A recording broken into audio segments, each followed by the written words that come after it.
City of Stevens Point Common Council meeting, recorded March 16, 2020.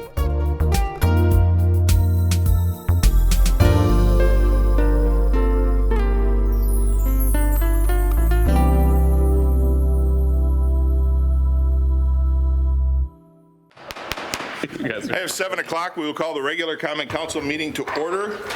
We have several alders who are excused, but clerk, would you please call the roll? Jennings. Here. Shore. Here. Nabel is excused. Zarazua. Here. Johnson. Here.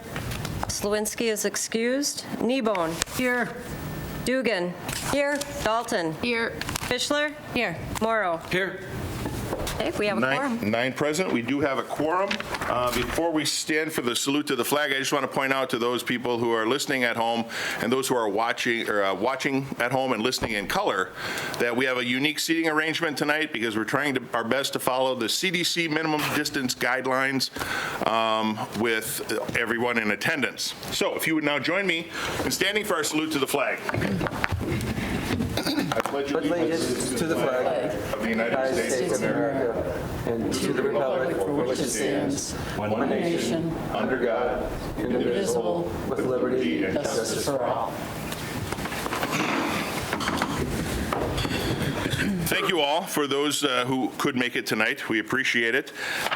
Things are evolving regularly in regards to the coronavirus or COVID-19. Your city staff has been working internally and with a multitude of outside agencies, including the CDC and the federal government, the county government, working with the county health department, and state guidelines on a variety of things to try and minimize or slow down rather, the progress of this virus. I would caution people who are relying on social media for their information.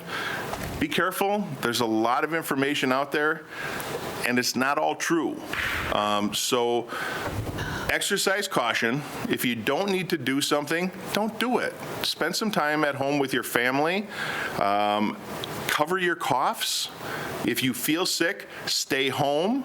Don't go out. If you think you're symptomatic of COVID-19, call a medical professional and get checked out. Our first case appeared in Wood County over the weekend, and we are trying to keep up to the best of our ability.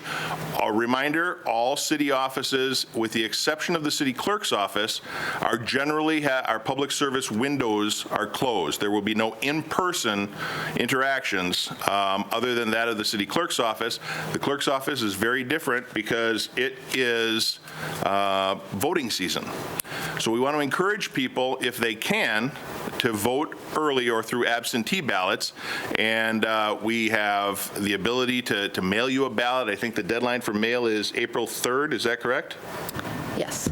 So you can register online, you can get your ballots sent to you if you want to avoid that election day contact with people, or if you really need to, you can come into the clerk's office and pick up a ballot. But again, we want to discourage people from getting out in public where it isn't absolutely necessary. If you need a building permit, you can get those online at stevenspoint.com or our mobile app. Most of the interactions that you'll have that are necessary within city government can be conducted either through the phone, through email, or online. We're going to get through this just like we have countless times before. We don't want to overreact, but we certainly don't want to underreact too. And I actually had a quote that a friend of mine had posted. I don't know where she got it from, but it said, any action that we take prior to the pandemic is going to seem like an overreaction. And any action that we took or action that we took during, when it's after the pandemic, it's going to seem like we didn't do enough. So we're trying to walk that fine line, but we need everybody's help in doing that. Use common sense. Don't go outside if you don't need to. But we also don't want to forsake those who, the small businesses, for example, that are going to rely on income and their employees, which is even more important. I know that the state and federal government are working on things. We're working on a few things in the city to help with that. The Wisconsin Public Service Commission is prohibiting disconnects for utility services. I just got an email from Charter that they will not be disconnecting services for non-payment for, I think, 60 days. Please don't hold me to that. We can check on their websites. I don't remember the exact days. But people are working with us. We're working in the city. We're going to declare an emergency to waive the late fees for pet registration, because that's one of the things that we can't do online. We're going to waive that in an emergency capacity, and then council is going to act on it in April because we didn't have enough time to get it on the agenda this month. We're looking at a variety of things to help those who are going to be affected through either layoffs or lack of work or other things that are going to affect families financially. And for God's sake, don't hoard toilet paper and hand sanitizer. You are not helping anyone. And hopefully, we can all be reasonable and get through this. All right, so we have white slips, these white slips in the back for anyone who wishes to speak on an agenda item or that non-agenda item that's coming up here in number 4. If anyone wishes to speak on either an agenda or non-agenda item, please fill one of these out. Is there anyone who needs to speak that hasn't filled one out? If so, raise your hand. Okay, I think we're covered. We don't have any public hearings tonight, but if we did, you could register at that time for the public hearing. Let's see. All right. Number 4, persons who wish to address the council and mayor on a non-agenda item for up to 3 minutes can do so now. Do we have anyone wishing to speak on the non-agenda item? Thank you. We'll get there in just a second. I had someone who had contacted me, and I was hoping she was here, but I don't see a female that I don't recognize, so I'm guessing she's not here. She wanted to talk about some of the things that they're doing on campus in regards to encouraging people to register and complete their census. We're going to have an agenda item that we lost our council presentation, and Melissa is going to give us an update on the census, but before that, Alder Dugan wanted some time on the non-agenda item. So Alder Dugan, you have the floor. Hi. Again, as liaison to the library, Portage County Public Library, I'd like to give you a few highlights. The council members have this brochure, but I think a lot of people in the public may not realize just how active our Portage County Public Library is. So here are some highlights from 2019. The library put on 1,200 public events for 24,000 people in 2019. That's a lot of events. An example was author and researcher Chad Lewis. He gave presentations on gangsters of Wisconsin's past and paranormal Wisconsin. People came to that, 140. The library hosted an after-hours Game of Thrones event, 41 adults. Youth Services held 6 Monday mashup events for a record 900 people. The new Family Story Time, held on Friday mornings, entertained 760 people. That's quite a lot. And then there's lots of updates or lots of highlights in the digital world. The library has introduced a new digital service, Hoopla. It had 1,415 checkouts in its first 7 months. Overdrive digital checkouts grew to 72,895, an increase of 8% from the year before. Here's something. You can study languages at the library. The top 5 languages learned utilizing the Transparent Languages service were Russian, German, Italian, Korean, and Polish. 120 patrons received individual tech help during Tech Time. Databases, including Consumer Reports and Ancestry, were used over 10,000 times. It goes on and on and on, and there's more. There's information on the branches. You understand that it's not just the Stevens Point site, but we also have a Plover Branch Library, Roshold, and Almond. And Portage County Public Library oversees those. Well, I should probably stop there. There's more. But I've been pleased that I'm able to represent them a bit on the city council and let people in the public know how good that is. Thank you very much. And the director at the Portage County Public Library announced today, as many of you probably heard, that the library, all branches will be closed now, beginning tomorrow through April 6th. Their digital references and their digital resources will still be available at pocolibrary.org. That's P-O-C-O library.org. Thank you, Alder Dugan. Let's see, number 6, Number 5 was to be a presentation by Jenny Riggenbach from Farm Shed, but that has been postponed, so we offered up the spot to President Melissa Johnson, who wanted to talk to us about some of the census information that's going on. If you'd like to come up to the front lectern, please do so, or if you want to stay seated, you can certainly do that. Sanitizer is available on the counter behind. Thank you. Ooh. All right, I need this. Sorry about that. I do not have that. All right, and this evening you all know me as Melissa Johnson, President of Council, representative from the 5th District. But tomorrow I will be in this chambers representing the 3rd District of the County Board. In that capacity, I have been appointed as chair of the 2020 Census Complete Count Committee.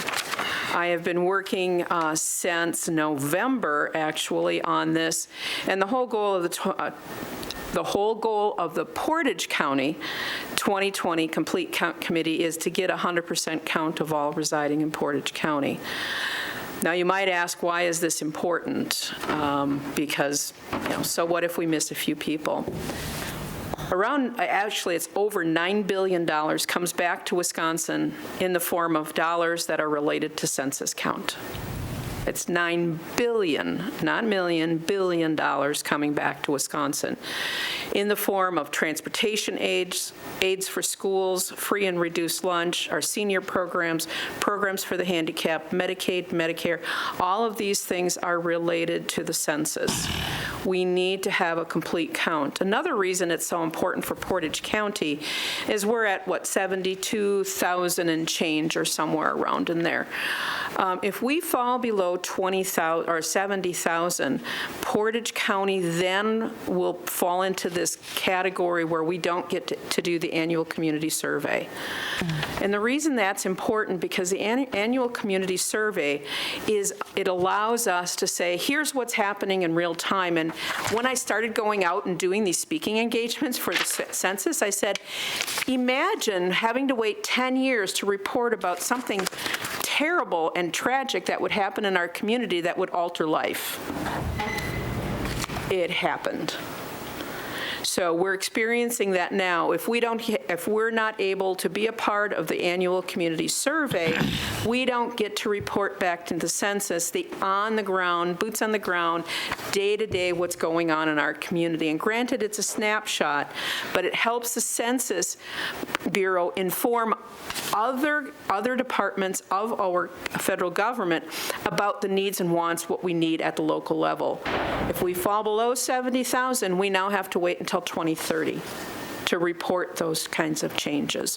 So I think it's going to be important for that reason, for representation.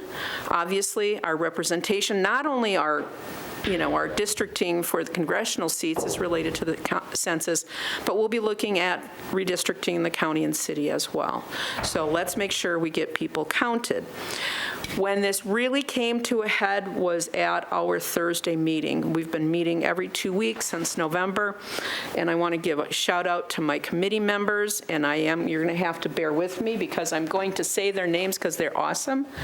Chai Mua from County Board, Joan Honnell from County Board, Cindy Petruski from the ADRC, Larry Otout from the Library, Pong Ving from CAP Services, Pastor Ben Sheets from Good Shepherd Lutheran Church representing the faith community, Christy Sablanca from the Portage County Literacy Council, Todd Kukan from the Portage County Business Council, Paul Pietreski from the City of Stevens Point, now Carlin Kramer from the City of Stevens Point, Dan Mahoney, Village of Plover, Dr. Fred Gruss, La Clinica, Dylan Grippentrog from UWSP, SGA, he's the Speaker of the Senate, Diana Lucht from the Town of Grant, Maggie Cronin from Senator Ron Johnson's office, Linda Weitz from the League of Women Voters, Ray Shabilsky from the Health Department, Health and Human Services, Mike Beacom from Central Wisconsin Apartment Association, and Vicki Zimmerman from the Town of Grant.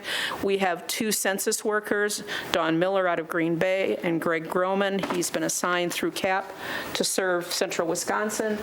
These people have been working hard on your behalf, and the county board supervisors who are on the Complete Count Committee are volunteering. They don't get a per diem, they don't get mileage.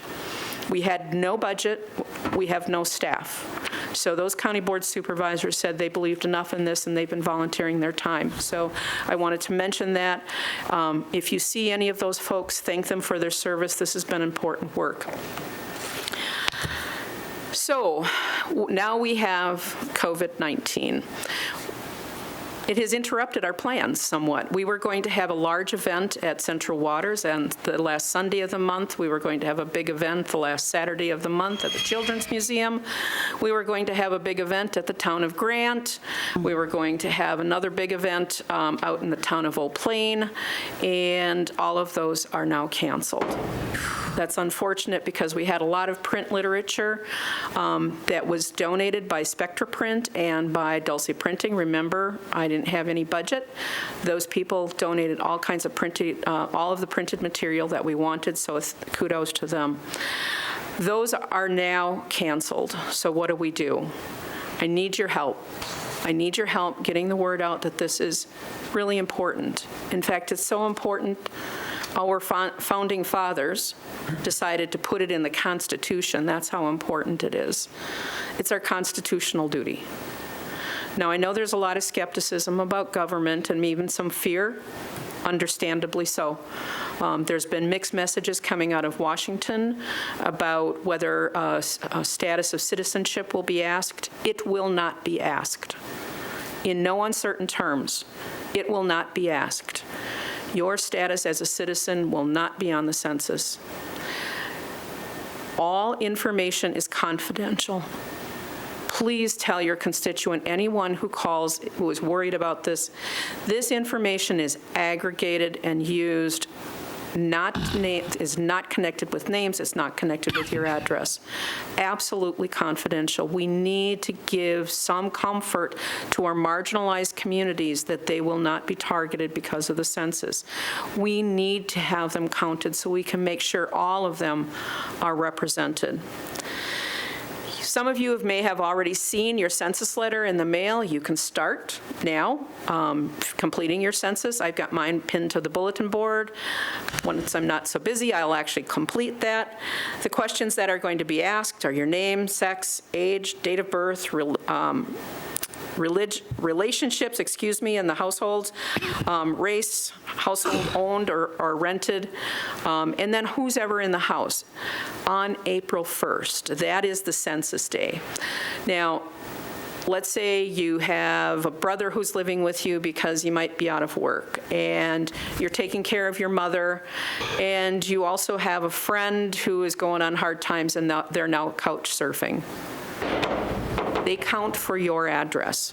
If they are residing in your location on April 1st, they count towards the census. So nobody's going to come and say, hey, you've got over occupancy in your rental. Nope, not going to happen. Please report honestly of all the people living at your location.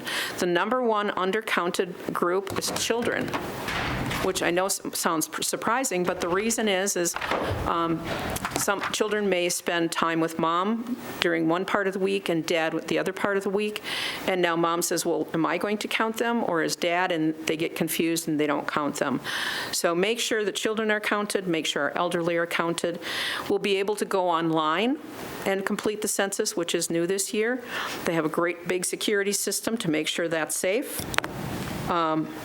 It will be available online and on the phone in 12 languages: English, Spanish, Chinese, and it's a basic Mandarin Chinese, and so it's not any of the dialects, so it would have to be, it's a very basic Chinese. Vietnamese, Korean, Russian, Arabic, Tagalog, Polish, French, Haitian Creole, Portuguese, and Japanese. There's also a video online that's in the American Sign Language. So if you go to the census.gov, you will find that information. Now, if you need help locally, again, what we were going to do at these events is provide a lot of support to people coming in. We were going to have workshops at the library. There are going to be workshops at the ADRC, at the Jensen Center, to help people figure out what they need to do to go online to figure out how to do the census.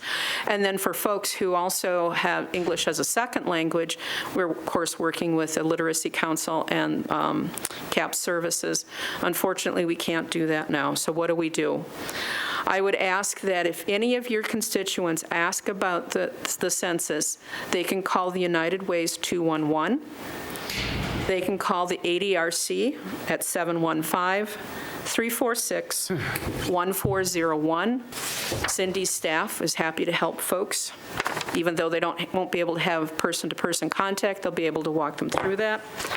CAP Services, 715-343-7500. Pong Vang has been a great help in translating a lot of documents into Hmong, and he's one of our committee members. So if you call CAP Services and you have a Hmong constituent who needs some help, please ask for Pong. And you can also ask for Greg Groman at CAP Services. He is our liaison from the census working Central Wisconsin. I am also happy to take email.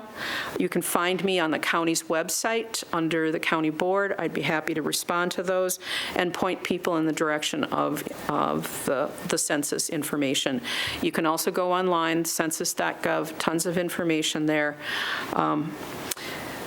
With all of the students scattered right now, there may be some adjustments to the schedules, and we'll see what the Census Bureau and what Congress is able to do, and hopefully our count will include the students when they return and once everybody kind of settles in. So again, if you have any questions, please reach out to any of those that I provided the information for.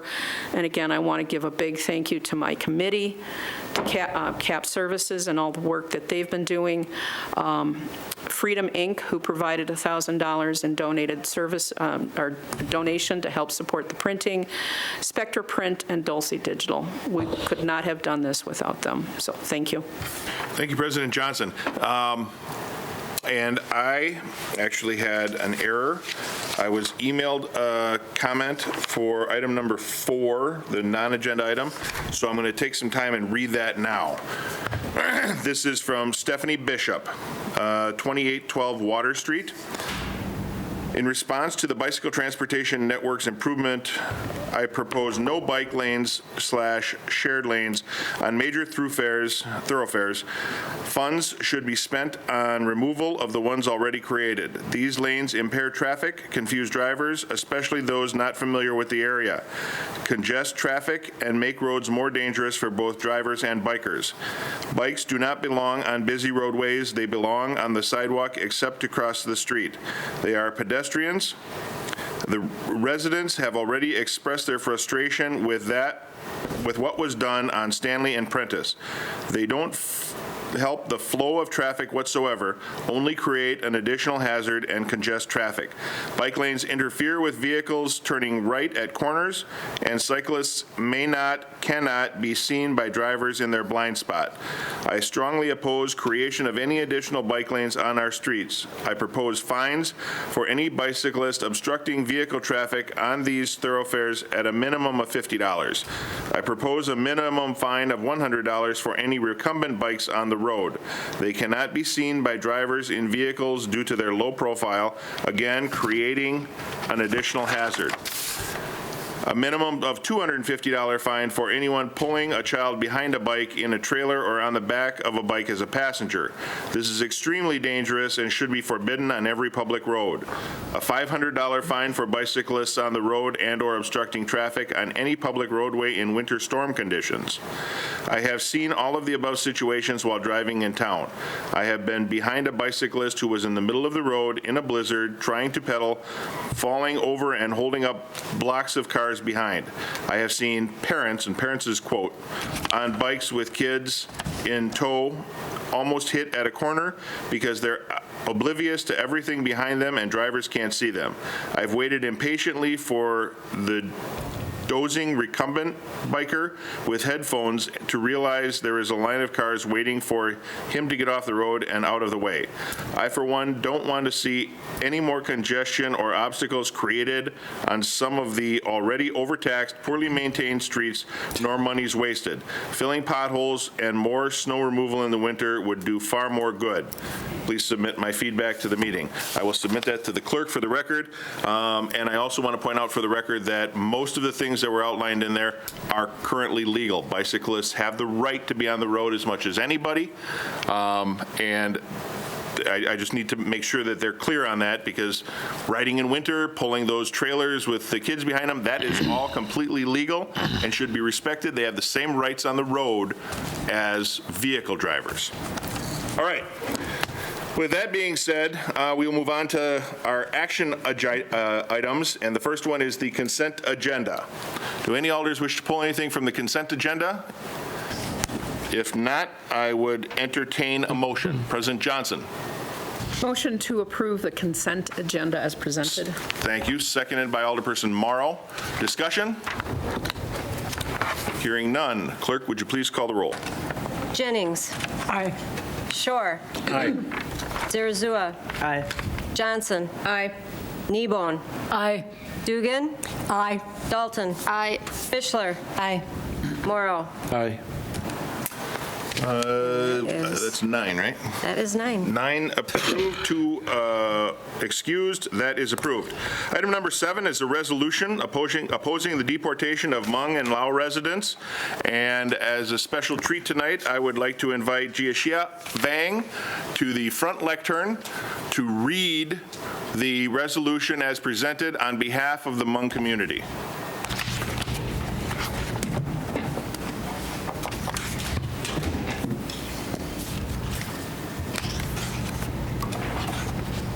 Hello, everyone. All right, I will just pull it up. Thank you for coming tonight to do this. All right. Whereas Wisconsin is home to over 49,000 Hmong and Lao residents, and whereas according to the 2010 census, Stevens Point is home to an estimated 1,274 Hmong and Lao residents, and whereas many Hmong and Lao soldiers fought along United States soldiers in the Secret War in Laos during the Vietnam War, and whereas our Hmong and Lao allies subsequently faced retaliation in Laos for their cooperation with the United States after the end of the Vietnam War. And whereas the United States offered protection to its Hmong and Lao allies after the war, allowing many Hmong refugees to resettle in the United States. And whereas these Hmong and Lao refugees have made their homes in Wisconsin and Stevens Point, raising families, working, starting businesses, serving in local government, living and going to school here for several decades. And whereas nearly 4,800 Hmong and Lao individuals across the country have been served deportation orders issued by the U.S. federal government. And whereas approximately 300 Hmong and Lao, Wisconsin residents have been served deportation order by the U.S. federal government, at least 250 of whom have lived in the United States at least 10 years. And whereas Hmong and Lao refugees have long established roots in Wisconsin and many have no family ties in Laos. And whereas Hmong and Lao refugees face the dangers of marginalization, violence, and fear in Laos. And whereas the city of Stevens Point asserts that all refugees and immigrants should be treated with dignity, care, and respect. And whereas current and past generations of refugees and immigrants have helped build Stevens Point to make it the great city that it is, bring economic development, vibrancy, and cultural diversity. And whereas the city of Stevens Point reaffirms its goal as a welcoming city for immigrants, refugees, and newcomers from all over the world. Now, therefore, it is resolved that the Common Council of the City of Stevens Point strongly opposes the deportation and repatriation of Hmong and Lao residents of Stevens Point to Laos by the U.S. federal government, and directs the city clerk to send copies of this resolution to the local legislatures, Tony Evers, the Wisconsin League of Municipalities, and our local U.S. representatives and senators. Thank you. Thank you very much. With that, the resolution, Alders, is before you. President Johnson, you have the floor. Yes, I'd like to make a motion to approve the resolution as presented. Thank you. Seconded by, I think Alderperson Kneebone had her hand up. It's very nice to see all the hands shooting up. I think the resolution states our philosophy pretty well. And we did have someone wishing to speak. Ms. Vang, you may now speak as a member of the public. All right, so again, my name is Gia Shia, and I just want you all to know, like, this really affects me because I also have uncles who have orders for deportation. But because of coronavirus, a lot of our Hmong community members couldn't come today. But I want you all to know that the Hmong community supports this, and it means a lot to us. So, yeah. Thank you very much. Any comments from the alders regarding the resolution? Alder Kneebone. Some of you may know I'm a Vietnam-era Air Force veteran, and one of the missions I was on was helping evacuate Vietnamese refugees from, as Saigon fell in 1975. I did a paper in grad school on the cultural implications of housing occupancy codes based on multi-generational families, and studied the Hmong community in central Wisconsin for the paper. Unfortunately, it's been so long ago, I don't remember exactly what I wrote, except that it was a real challenge for cities, especially college towns, to allow many generations of a family to live in a rental unit and not 14 college kids. So the Hmong community suffered greatly for their help to the United States during the war. We owe these people more than we can say. Thank you, Alder Kneebone. Anyone else wishing to speak? Alder Dugan. Yeah, I want to mention that I taught English as a second language to many of the Hmong people who came here. The older ones who didn't know a bit of English, and they were all so driven to fit in, to learn that language. And I was doing that for about 6 years at Mid-State Tech. Later, I decided to write my master's dissertation in English, actually on the Hmong language and its culture, and how those two were working in this country. And it was eye-opening. I had all kinds of good research, and I just wish them the best. Thank you very much. Anyone else? President Johnson. First, I want to thank Ms. Vang for reading the resolution. It was stated beautifully. Thank you. I also want to thank my colleague and friend, Supervisor Chiamua, she's helped me gain a deeper understanding of a culture I knew a little bit about, and I now have a deep reverence for, and I appreciate that journey, and they're part of our community, and it's just been an honor to, number one, offer this resolution up, but to be able to go on that journey. Thank you very much. Anyone else? Alder Shore. Thank you, Mayor.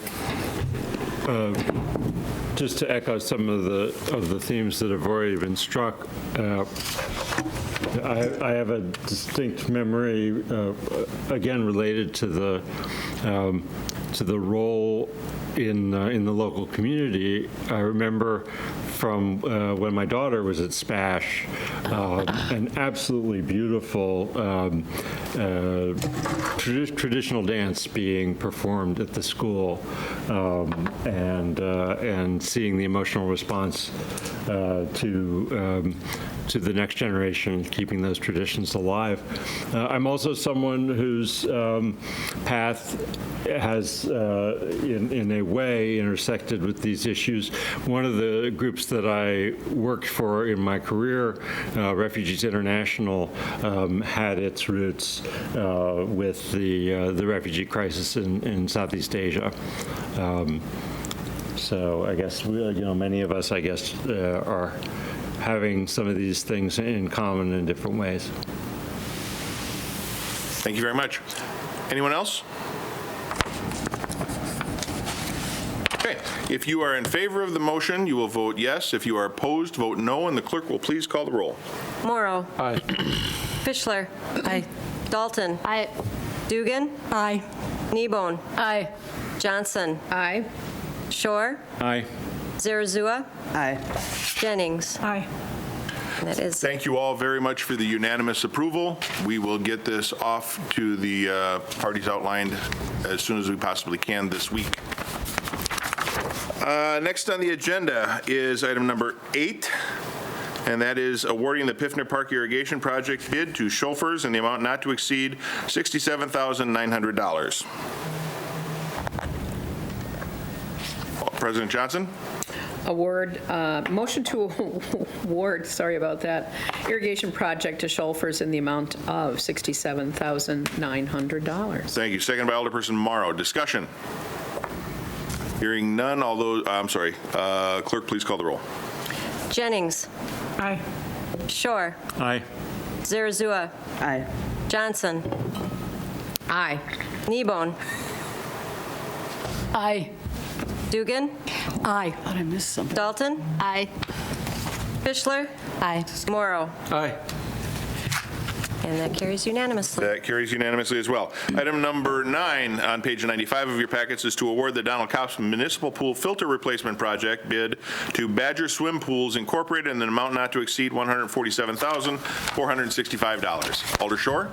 I move approval of that bid. Thank you. Do we have a second? I second. Seconded by Fischler. Discussion. Hearing none, clerk, would you please call the roll? Morrow. Aye. Fischler. Aye. Dalton. Aye. Dugan. Aye. Kneebone. Aye. Johnson. Aye. Zarazua. Aye. Shore. Aye. Jennings. Aye. 9-0. 9-0, that is adopted. Thank you, Director Kramer, for coming. Item number 10 is a resolution for a conditional use permit at 2400 Main Street to construct a vestibule on the northwest entrance, page 96 of your packets, Alders. Alder Dalton. Motion to approve. Thank you. Seconded by Shore. Discussion. Hearing none, clerk, I need a roll. Jennings. Aye. Shore. Aye. Zarazua. Aye. Johnson. Aye. Kneebone. Aye. Dugan. Aye. Dalton. Aye. Fischler. Aye. Morrow. Aye. 9-0. 9-0, that is adopted. Item number 11 is on page 99 of your packet, and that's a resolution for a conditional use permit at 717 Ridge Road to operate a tourist rooming house, non-owner occupied. We have 2 people who have signed up to speak. I've got a written statement that I need to read, and we have Kathy Jones here. No? Oh, I'm sorry. I was wrong. You are on the next one. My fault. I talked to that one if you want me to. That's okay. I apologize. I just screwed up everything you wanted to speak on tonight because I'm lost without Kelly. So this is from Sarah Brish, Executive Director of the Stevens Point Area Convention and Visitors Bureau. I would like to address the council on agenda item 11 regarding the resolution for a conditional use permit for 717 Ridge Road, a non-owner-occupied tourism rooming house. I urge the council to approve the conditional use permit for 717 Ridge Road. Thus far, short-term rental hosts and their guests have had 0 recorded issues with law enforcement in the community. Based on the success our current licensed short-term rentals are realizing in the community, we know our sophisticated travelers are demanding these types of accommodations in the region. To mimic what the mayor said at the last Plan Commission meeting, each year visitors flock to the region for business travel, meetings and conventions, golf outings, reunions, and to enjoy our abundance of outdoor recreation, arts and cultural offerings, and craft beverage icons. The Stevens Point area continues to see exceptional growth in our tourism expenditures. Last year, we reached $135.4 million in expenditures right here in Portage County. This region has had 7 years of commendable growth in the tourism expenditures. Our organization continues to educate municipalities across the county about the need to adopt framework for this trending lodging option to be legal but on equal footing with licensed hotel and bed and breakfast accommodations. We want to work with homeowners and local officials to make sure these accommodations are licensed and homes are inspected for the safety of our visitors. According to Airbnb in 2019, they celebrated reaching 500 million guest arrivals at homes in 81,000 cities and 191 countries across the globe. According to Airbnb, people stay in short-term rental travel differently than a traditional tourist, staying 2.1 times longer and spending 1.8 times more. 91% of these tech-savvy explorers choose to stay in a short-term rental because they want to live like a local. This short-term rental platform is not going away. 22% of leisure travelers have stayed in a vacation home rental during the past 2 years. 49% of leisure travelers are interested in staying in short-term home rental during the next 2 years. And that's it. Alderpersons, what are your wishes? President Johnson. Make a motion to approve the conditional use permit for 717 Ridge Road. Thank you. Seconded by Alderperson Morrow. Discussion? Let's see, we'll go with Alder Jennings, then Alder Dugan, then Alder Dalton.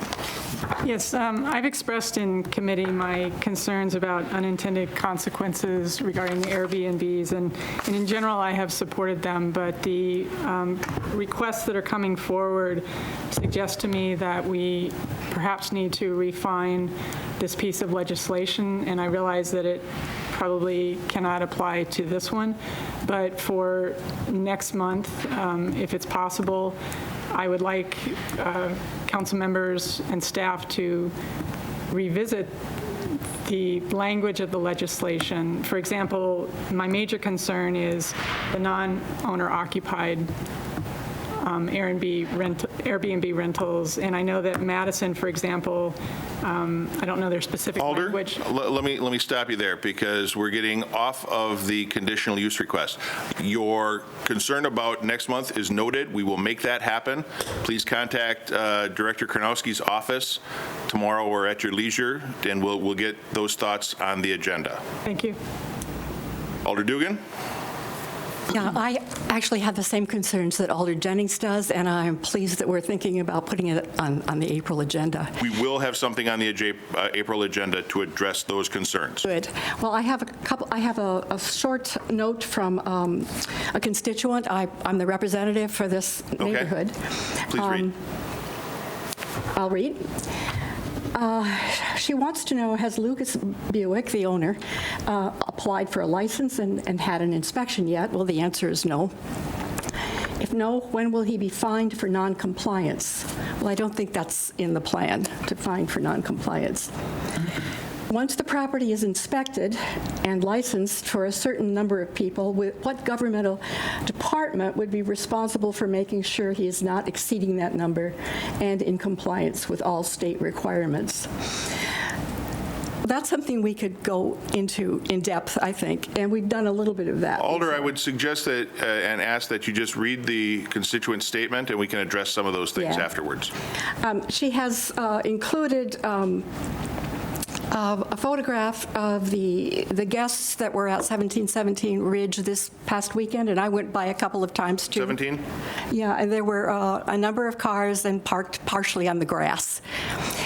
I also have a couple of requests, hoping that I might amend a couple of the conditional use. Is that appropriate, or can that be done? So it would depend on what conditions there are. Okay. But yes, we can Okay. certainly entertain those, and if need be, we can have either the director chime in, or the Yeah. city attorney can speak Okay. on to whether or Okay. not those would be Well, it, relevant conditions. It has to do with condition number 1, number 4, and number 4, and then an additional one.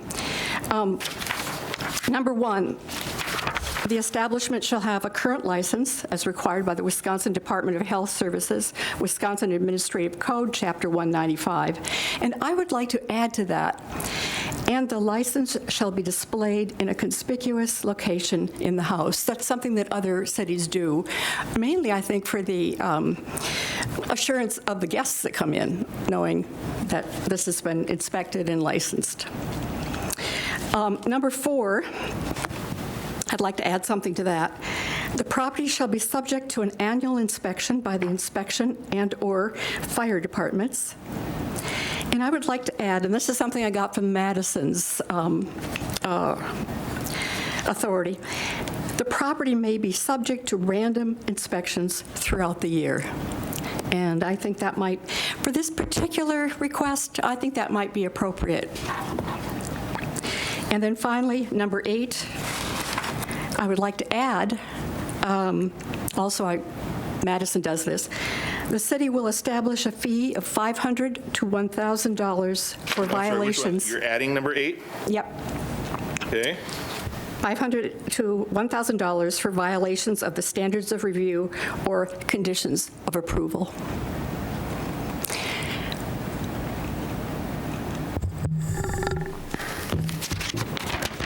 Okay, so Alder, let me try and restate. I assume this is a motion. It is, I hope.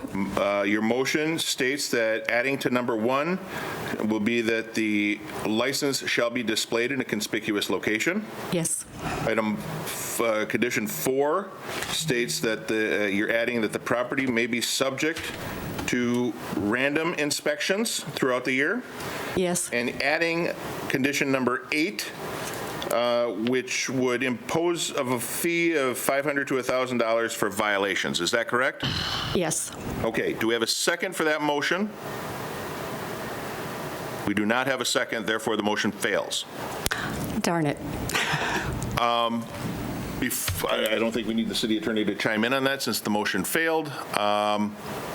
Alder I had an original comment. I was at first against this, but one thing that Mr. Bjork did say was that his son is in Point, and he would also be looking after this house as well. And so, in essence, he would be an owner occupant. He would be in the area if there were any issues. Thank you. Alder Dalton. My question was a request for opinion from the city attorney. In the Plan Commission, there was discussion about that 7th condition that was added, that it was to be reviewed in 12 months, and that it may be unfairly applied if it's only on this conditional use versus all other conditional uses that have been. I'll let the city attorney chime in on that one, but I know we've done this before with other conditional uses. And while he's looking it up, Well, it's okay. a conditional use can always be revoked if there is evidence to show that the conditions have ceased to be met. You have to continuously be in compliance with them. So to say that there will be a 12-month period at the end of which there will be a review, I mean, you don't really even have to have a provision in there in order for that to be the case. I think it sets a thing that allows you to put something conveniently on the calendar to take a look at what's going on and review whether you've had any impacts or complaints or anything that have kind of come up that would suggest that there's been a failure to abide by the conditions. But it says here, upon which the community development staff shall have the authority to approve the use to continue. If the staff determines any conditions have been jeopardized, the use may be further reviewed. I think that there'd be some hurdles to just arbitrarily revoking it if there's no evidence that any of the conditions have ceased to be met. But there's nothing to preclude from, hey, let's go and take a look at that one a little bit more closely. It's been 12 months. Let's review if we've had calls from neighbors. Let's see how things are looking in terms of noise, traffic, et cetera, the normal types of conditions. Does that answer your question, Alder? Yes. Maybe not to your satisfaction, but It just seemed like at the Plan Commission, there was discussion that this opens up a potential for legal action from this applicant because of adding this onto his and not to the other, if we're not applying it to past conditional uses for the same I can thing. tell you that we have, as a council, imposed a review either annually or 6 months on other conditional uses. I couldn't rattle them off the top of my head right now, but I know we did. Alder Dugan. I just want to speak one more time in support of the neighbors. You've heard from them on Plan Commission. Many of them showed up. They're constituents of mine, who many of them I've known for a long time in that neighborhood, and they are worried. Because this is an enterprise that's different from most Airbnbs I've known. It's big, and the person who owns it is in Texas. And they're concerned about the traffic and the fact that it has not been inspected, and he's still advertising that he has 4 or 5 bedrooms and he doesn't legally. Alder, the conditional use will not go into effect until it's inspected. Yeah, it's a good. condition. Yeah. Well, it's important, I think, for us to consider these things. We can have Airbnbs, but we have to consider the neighborhood too. Thank you. Okay. Alder Fischler. So just to be clear, this is just for the permit. So there's a chance if he doesn't abide by getting the correct inspection done, that the permit may not be given, correct? Yes. Okay. It has, so the condition is that he has to have an inspection, as was stated by the fire department, and a license be acquired from the state. Director Karnowski, do you have additional information for that?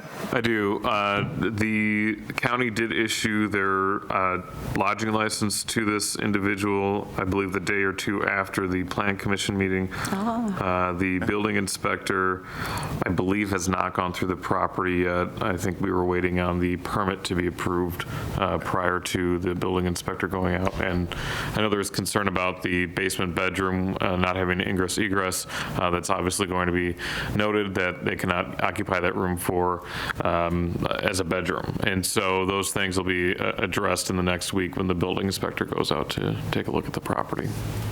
Perfect. Thank you. Anything else? If you are in favor of the motion, you will vote yes. If you are opposed, vote no. And the clerk will call the roll. Morrow. Yes. Fischler. Aye. Dalton. Aye. Dugan. No. Kneebone. Aye. Johnson. Aye. Zarazua. Aye. Shore. No. Jennings. No. 6-3. 6-3, the motion passes. Next on the agenda is item number 12, and that's to award the curb, gutter, and sidewalk project 20.05 to Pember Companies in the amount not to exceed $55,169.07. Now we have Kathy Jones who wishes to speak.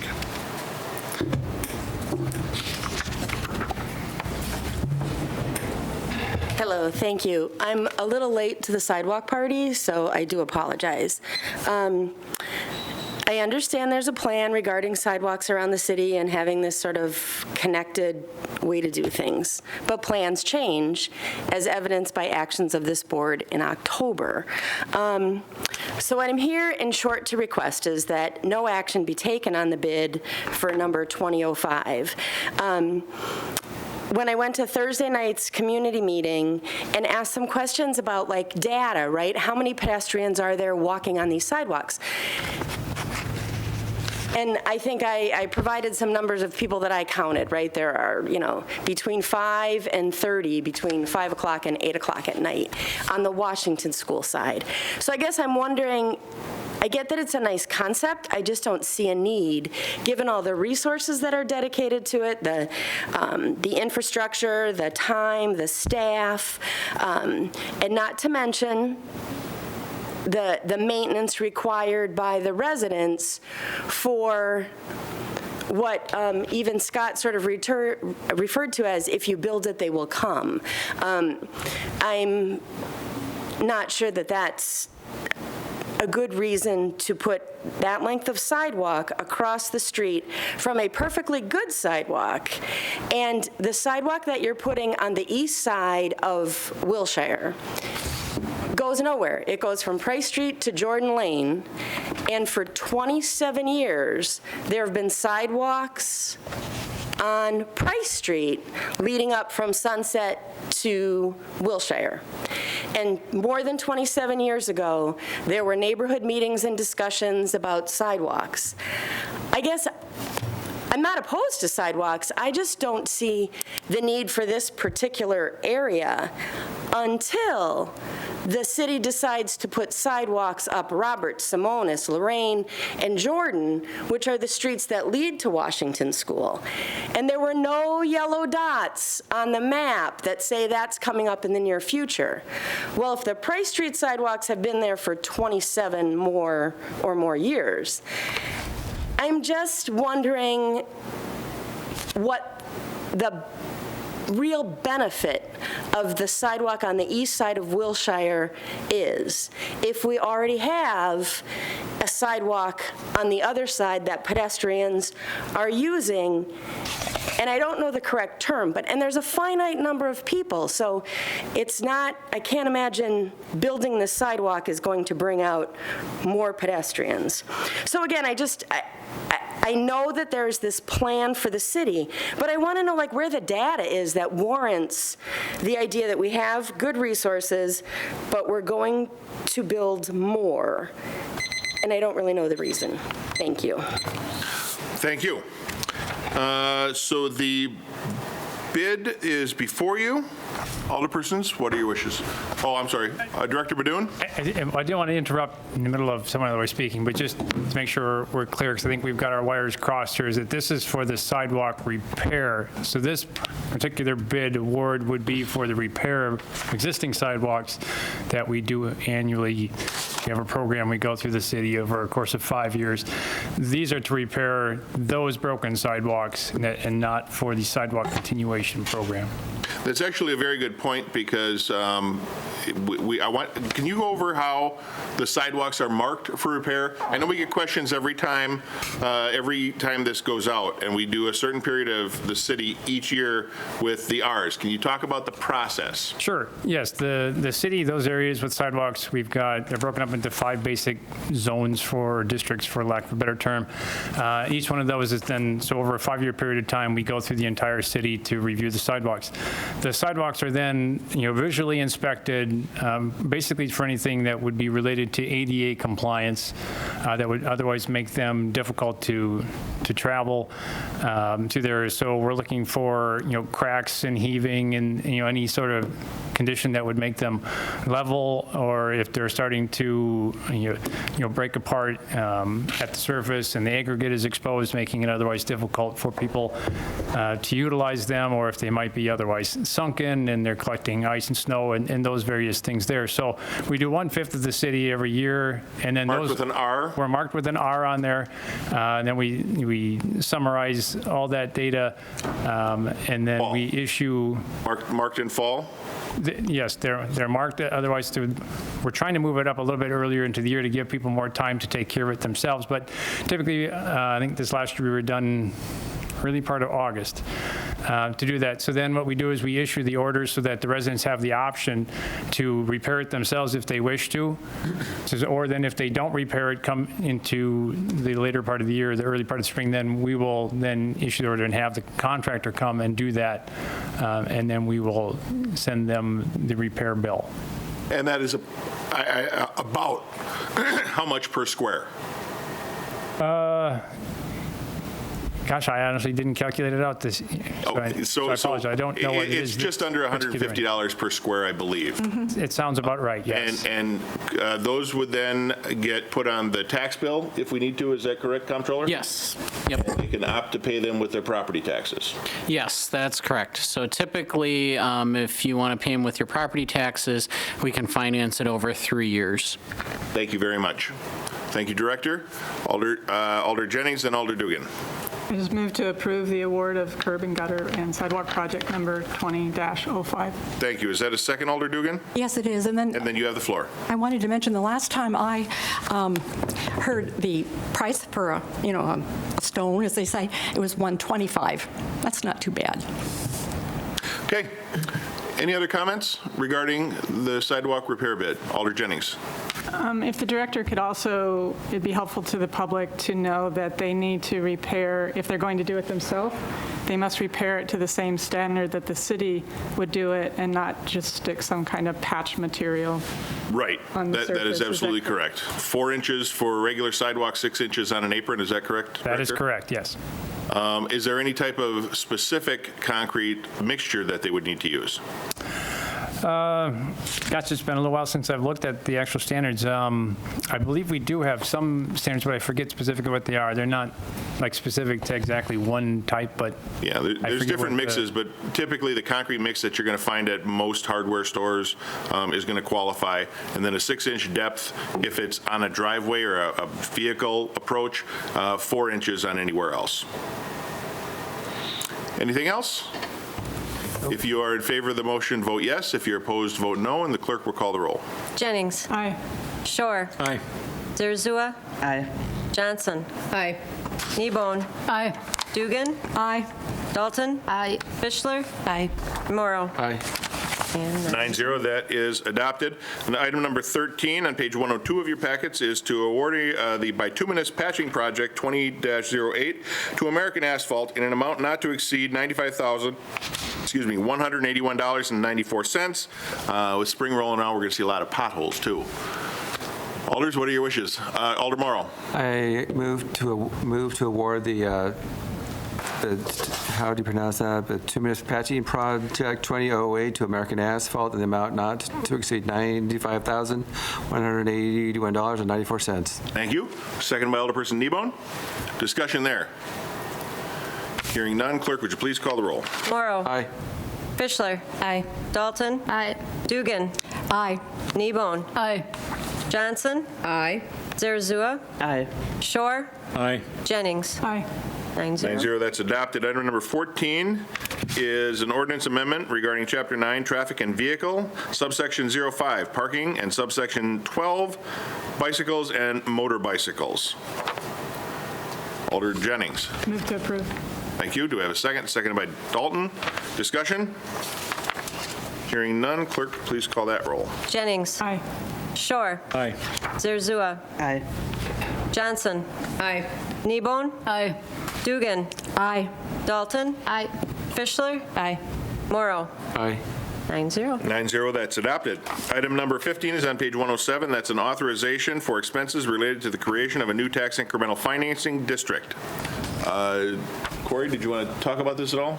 Sure. So basically, what we're looking for here is approval to proceed with the expenses for Phase 1, which would be the feasibility analysis for the TIF districts that we've discussed. Obviously, I know that it was a point of discussion at Finance as far as which ones we want to proceed with or not proceed with.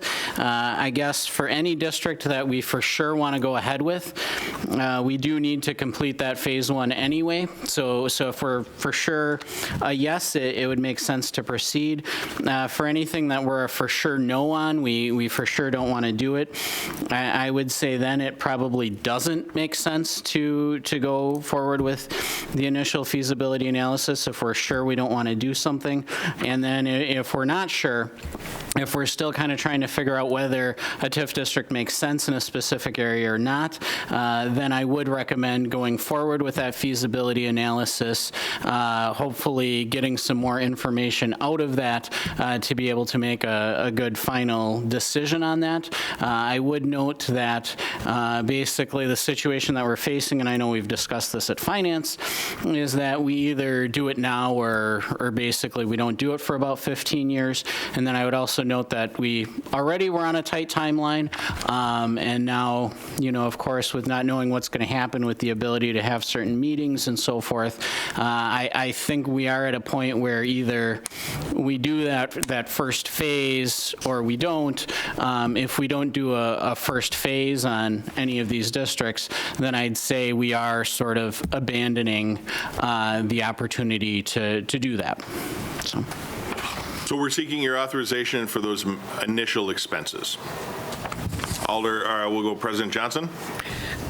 So I'll make a motion to approve all three. And then I'll wait till see if there's a second, and then I'll comment. Okay, so I saw several hands shoot up. Alder Morrow, your hand was up next. Did you want to second, or you have comments? I have something I just wanted to ask. Okay. Alder Shore was your second. That's a second? Okay, seconded by Alder Shore. I know Alder Fischler had her hand up too, but it was as best I could tell. Alder Morrow, you have something you want to ask? Yes, I was trying to find how much the initial costs were going to be for the Phase 1. About. About. Doable. Yes. So for the Phase 1 analyses, basically it was included in your packet, but basically they do get cheaper the more of them that you do because they are able to run these on parallel tracks. So for instance, you might be able to duplicate certain efforts or duplicate a meeting. So basically, if we only do one district, the first district is going to be $5,900. The second district would be $4,300, and then the third district would be $3,300. So basically, you get a little bit of a price break. It's kind of like buying in bulk, where the more you do, you get the cost per district goes down. I'm good, thank you. Okay, Alder Fischler, did you have a comment? No, I was just We're just looking to second. Okay. Any other comments? Alder Jennings. I just have a question. So if I understand you correctly, this doesn't eliminate the possibility that one would be removed later?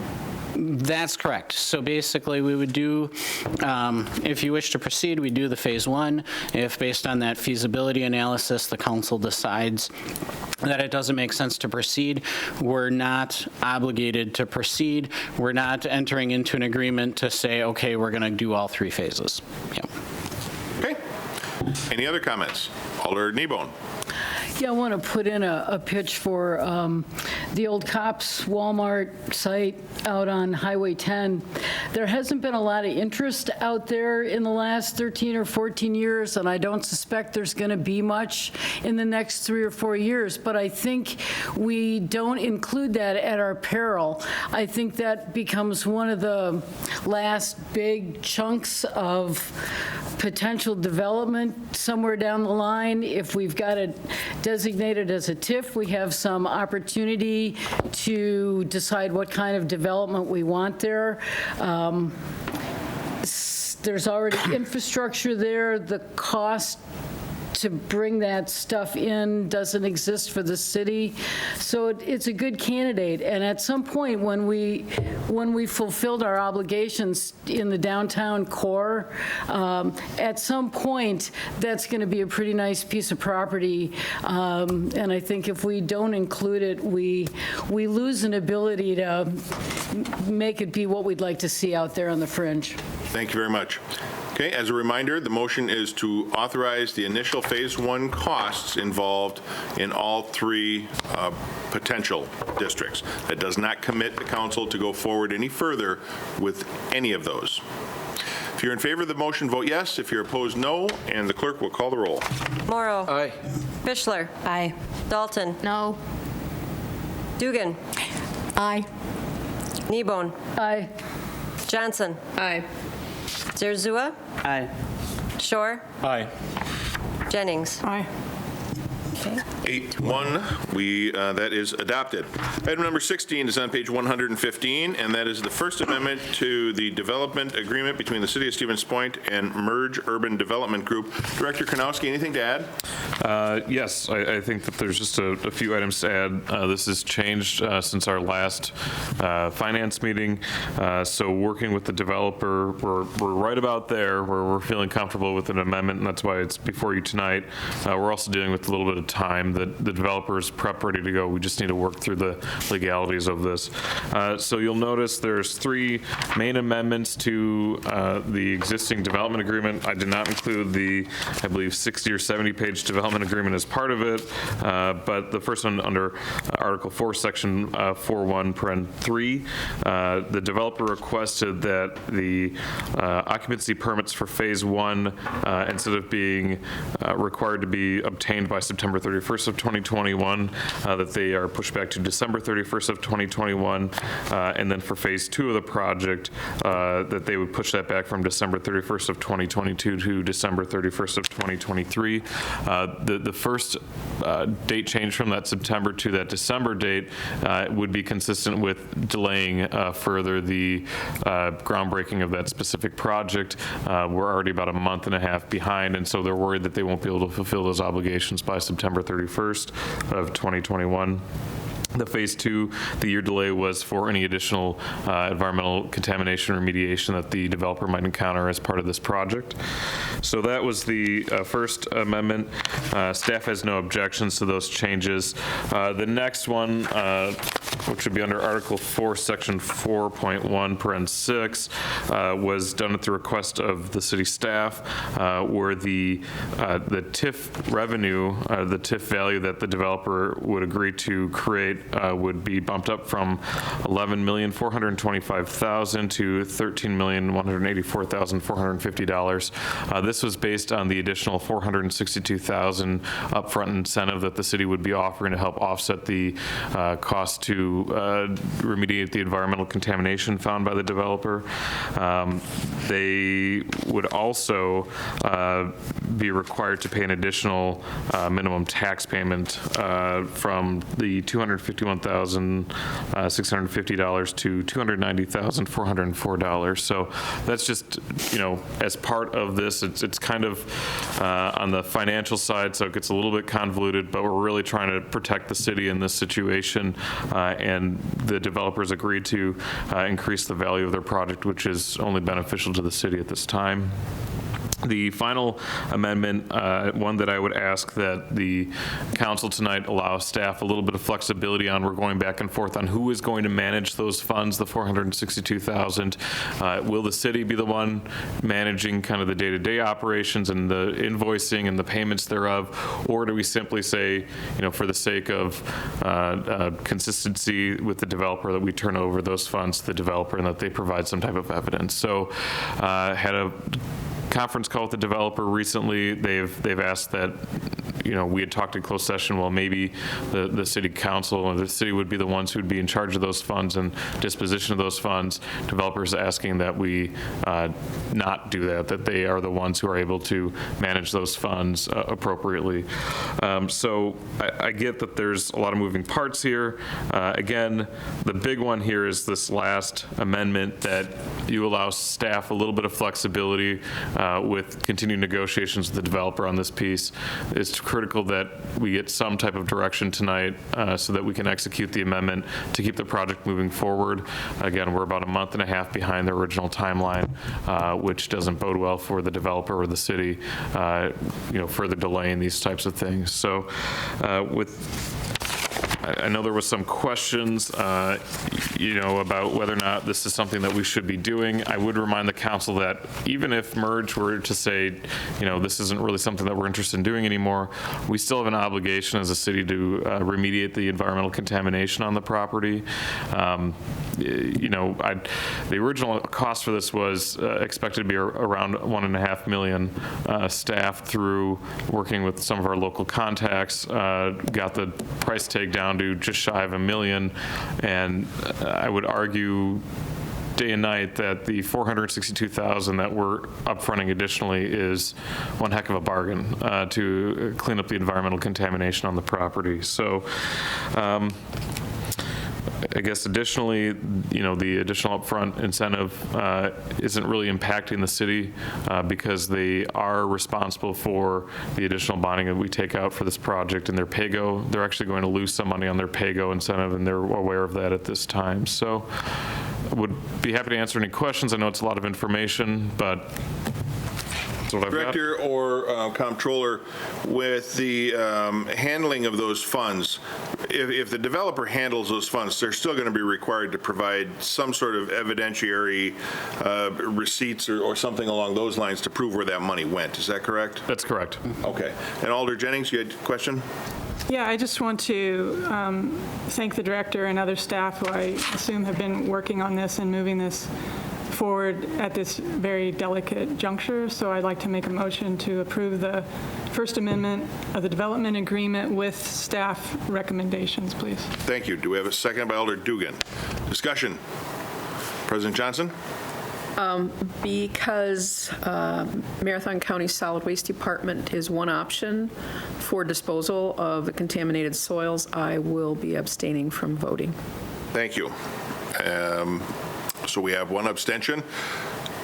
Alder Dugan, you have a comment? Yeah, just one comment. When I was on Redevelopment Authority, we took a good look at that property, and I think we thought that we'd done our due diligence because we had environmental surveys there, but it looks like there are things that we didn't find. So Thank you. Yeah. Okay, if you are in favor of the motion, you will vote yes, and if you are opposed, you will vote no, and the clerk will call the roll. Jennings. Aye. Shore. Aye. Zerzua. Aye. Kneebone. Aye. Dugan. Aye. Dalton. No. Fischler. Aye. Morrow. Aye. 8-1.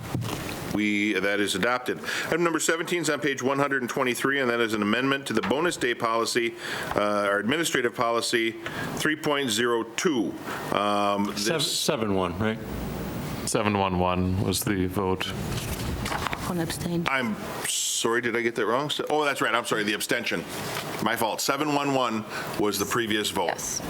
So back to agenda item 17. Thank you, Alder Shore, for correcting me on that.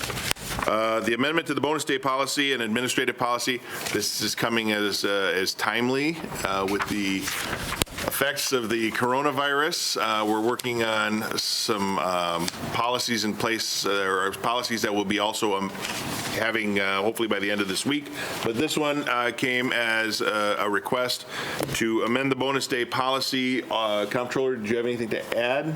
Sure. So just to give a brief overview, right now, if somebody doesn't use sick time for a 6-month period, basically they can convert 1 or 2 of their sick days to vacation days. And basically that's to provide a little incentive, little reward to be reliable.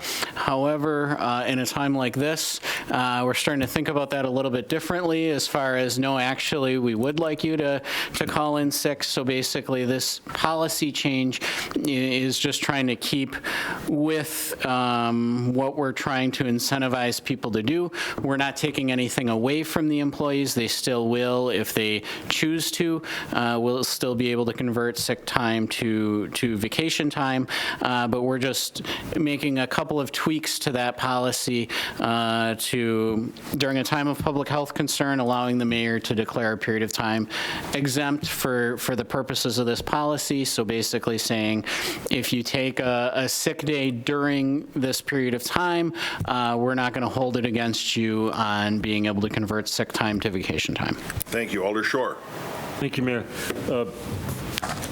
You're not only preserving their ability to do so, you're really protecting it under these circumstances, right? Yes. That's correct. So, and I just wanted to be clear about that because, I don't want anyone to think that we're taking But it's not this only away. that they will still be able to. Time they take for this reason will not be counted against that. Well, we haven't declared that yet, but it authorizes the ability to do so. So if this passes, it's a contingency. and we say, okay, this is a unique circumstance, which it is, and if you take a sick day, you won't be penalized with your conversion for doing so, allowing the city administration to declare that. Okay, what are your wishes? President Johnson. Motion to approve the bonus day policy. Thank you. Seconded by Alderperson Morrow. Discussion? Hearing none, clerk, please call the roll. Morrow. Aye. Fischler. Aye. Dalton. Aye. Dugan. Aye. Kneebone. Aye. Johnson. Aye. Zerzua. Aye. Shore. Aye. Jennings. Aye. Pass 9-0. 9-0, that is adopted, and we are adjourned at 8:20.